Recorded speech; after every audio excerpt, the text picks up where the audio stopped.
Hi, everybody, and I hope you're having a great morning so far, and I hope everyone has been enjoying the holiday season.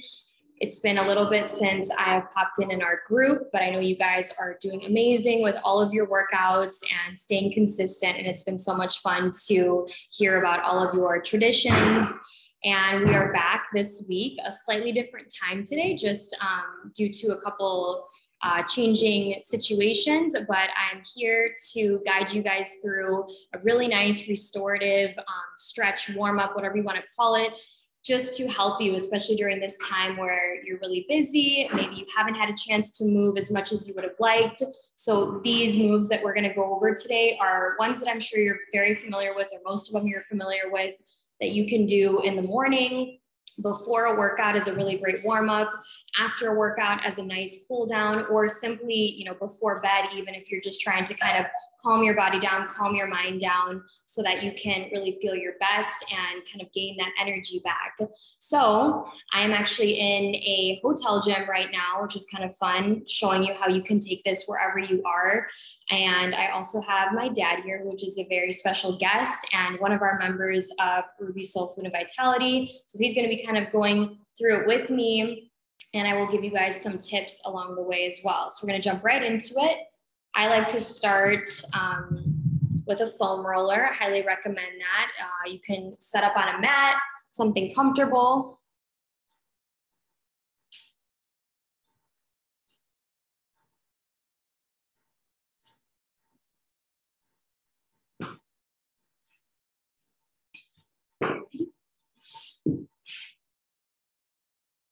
And as we do your foam rolling, you always want to kind of go about it with a little bit of a strategy. So try to get your full body, and I always recommend starting top to bottom with your foam rolling because it just kind of sends that circulation down and away, because we want to make sure that all of our lower limbs and our extremities are getting full circulation. So starting with any old foam roller, this is great. You can also use ones that are vibrating.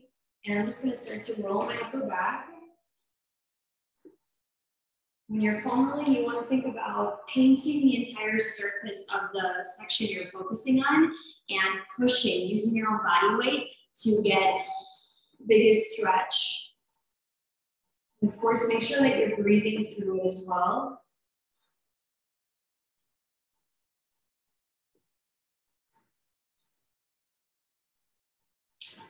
And as you foam roll, if you notice one spot is really pulling your attention, feel free to roll a little bit longer on that one spot. This is kind of where you're also starting to tune into your own mindfulness, which is what makes it also very restorative, is that it doesn't have to be so regimented. You want to listen to your body as you're doing this and then make adjustments as necessary.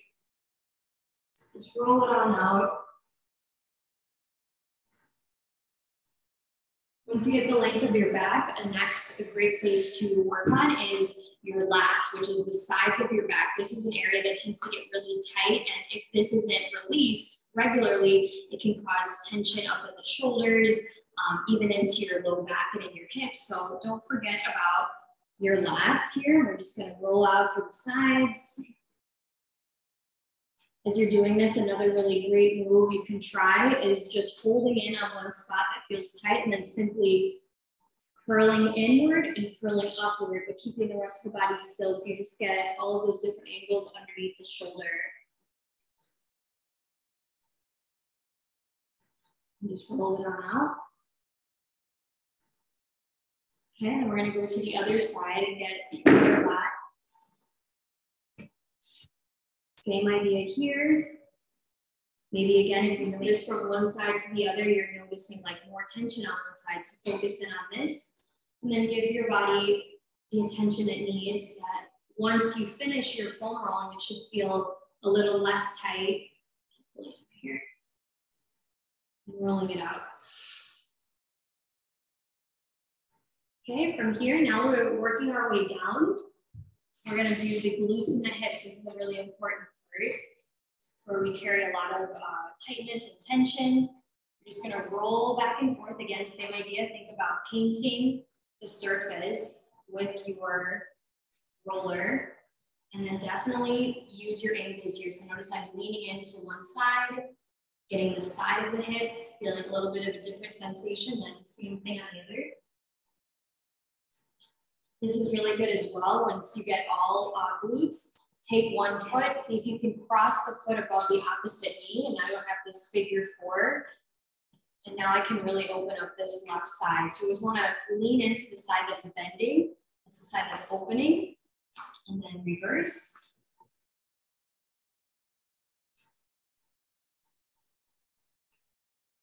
Okay, from here, now I keep moving down. Now I want to focus in on the fronts of my legs, my quads, because typically when we are feeling tight, we need to open up this entire area, everything from the lower core to the quads. So the easiest way to do this is I'm going to come down onto my forearms, roll this underneath one quad, and then I'm going to roll back and forth. This already might be enough for you, but you can also play with turning your knee in different directions. So I get the outer thigh, the top of the thigh, the inner thigh, and then I can also bend and straighten my knee. And I'm looking for any areas of tension. I'm just loosening that up as I roll back and forth. So it's a little bit of multitasking. You're noticing a lot of tension around your hips. You can also go higher up on the hip, right below the bone of your hip here, and then simply melt into it and just kind of roll side to side. There's these long bands of tension that a lot of us have, and you can just release that as you rotate onto the spot. Okay, and we're gonna get the other side, same idea.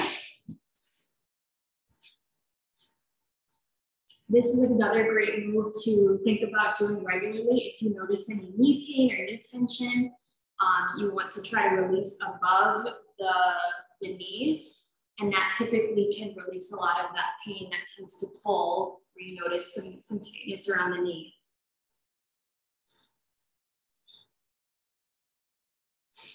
And then last but not least, as we move down our segments, the last area we want to focus on is our calves. So ladies, if you've been wearing like a lot of high heels during this time, or maybe you've been walking a lot on your feet, shopping, cooking, whatever the case is, it's very easy to build up a lot of tension from our feet into our ankles and calves. So I like to place one leg on top. You want to look for the meaty part of your leg and place that on the foam roller, so that's what gets the tension. And then lay the other leg on top for added pressure, and then you can simply roll back and forth. And even better is if you can push your hands down and slightly lift up your hips. And then from here, I'm going to do some circles with my ankle in each direction. You always want to move the joint around as you would in real life, so that way it opens up the way that you want. So flexing and pointing. Okay, other side. Roll, keep rotating as well, just like you would. You might have more tension on one side. Circles, still pushing up off the floor, and then flex and point. All right, good. So that's our foam rolling sequence, right? That's kind of like foundational. You could certainly add on more. You can use trigger point balls if you have some special areas that need even more attention, more release. Today's just kind of a general restore stretch. So after that, what I'm going to go into next is some breathing. Breathing is really powerful, and it's a great way to reset your body. So I'm going to turn my mat. I'm going to go into what's called belly breathing, or also known as diaphragmatic breathing, because you're breathing from your diaphragm.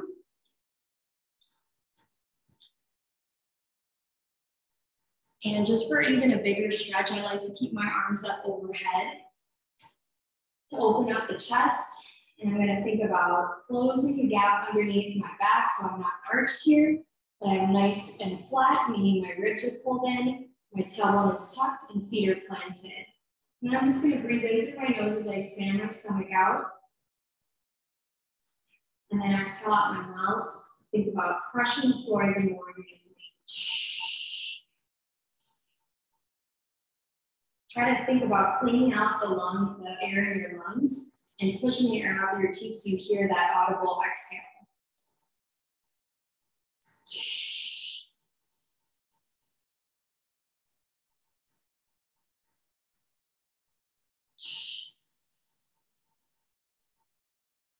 Notice as I inhale, I'm not letting go of my flat back. I'm always keeping it intact as I inhale one more time.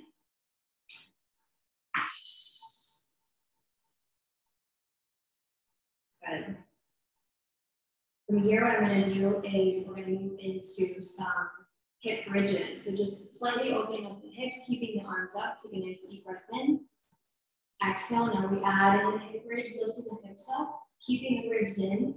Inhale down, exhale up. Just a few bridges to open up the hips. And the amount of reps are totally up to you. So you can set a timer and do everything for about 30 seconds. You can also do everything for reps for maybe 5 to 10 reps of each exercise. From here, what we're going to go over is a hip stretch. So we're going to do 90-90 laying down, just slightly different variations. I'm going to stay where I am, and I'm just going to let my knees spill over to one side. Walk them apart, so now I have 90 degrees on my front and back leg. My back hip is which one that's getting the stretch. And then I'm going to keep my feet flexed, arms up, back flat. Breathe into the back leg stretch, and you should feel that going down the back hip. A couple breaths here. And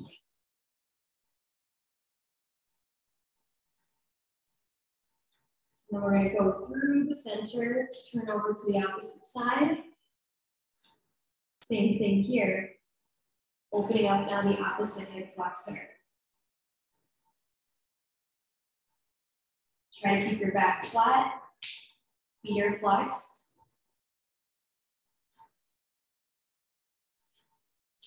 Okay, next I'm going to go into the pretzel stretch. So we're going to stay on the floor, lay on one side, cross the opposite leg, about 90 degrees. And then windmill this arm up and behind to get a big stretch. Might even feel a little crackage in your spine. Grab the foot, and now I'm using both hands to pull my knees apart from each other and breathe into that stretch.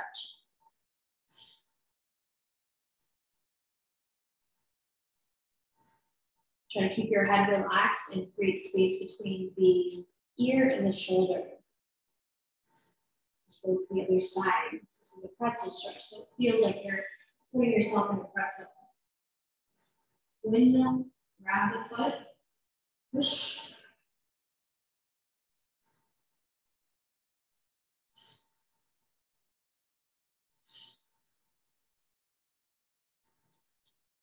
Good. Okay, so now we've really opened up our hips. Last thing we want to focus on is moving the T-spine. We want to open it up, and then we also want to get some rotation, which is really going to give you that full restorative feel. So I like to start in all fours position, hands under the shoulders, knees under the hips, few cat-cows, which you guys are probably familiar with. As you look up, you want to send your shoulders back and let your stomach drop to the floor, arching. Look up, and then as I exhale for my cat, I'm going to tuck the chin, push my hands into the floor as I round my back and really tuck the chin. And I'm thinking about curling up my back as far away from the floor as possible. You can also rotate and kind of swivel a little bit, whatever feels good on your body. Take a few of these in each direction with your breath.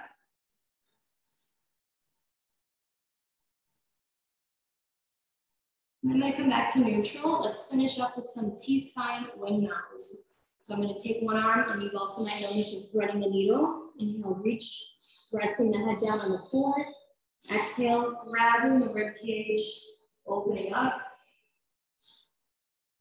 You could keep the arms like this if this feels good, or if you want a deeper stretch down your entire arm, you can open up the head and maybe get some wrist circles.